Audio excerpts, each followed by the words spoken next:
தலைவரை பொறுத்தவரையும் முதலமைச்சர் என்பதற்காகத்தான் இத்தனை உயர் நிலையிலிருந்து திரைப்படத்திலிருந்து அனைத்தும் விட்டுவிட்டு இன்றைக்கு வந்திருக்கிறார் சொன்னால் அவர் மட்டும்தான் முதலமைச்சர் என்ற நிலையிலே தான் மக்களும் இருக்கிறார்கள், எல்லோரும் அதிலே இருக்கிறோம். ஒரு 3 இடத்துல முகாம் போனோம்.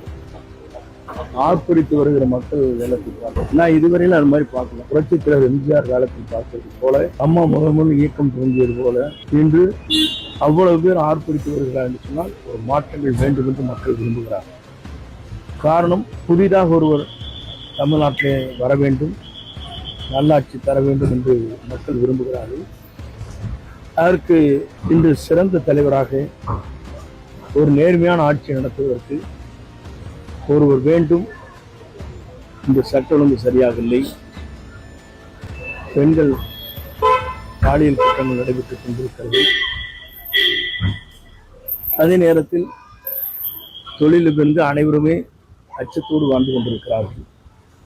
காரணம் உங்களுக்கு தெரியும், மாற்றங்கள் மீண்டும் தமிழ்நாட்டிலே திராவிட முன்னேற்ற கழகம் வந்துவிடக்கூடாது என்பது எல்லோரும் தெளிவாக இருக்கிறார் என்பது பத்திரிகையாளராக இருக்கிறவங்க அத்தனை பேருக்கு தெரியும்.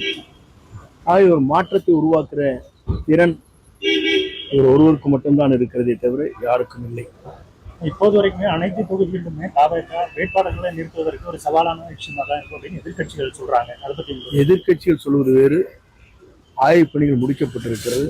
தயார் நிலையத்தை 234 பேரில் போட்டியிடுவதற்கு வேட்பாளர்கள், சிறந்த வேட்பாளர் இருக்கிறார். விஜயனுடைய தனிப்பட்ட குடும்ப விவகாரம் இந்த இதில் எதிரொலிக்கு சரி, ஓகேண்ணா.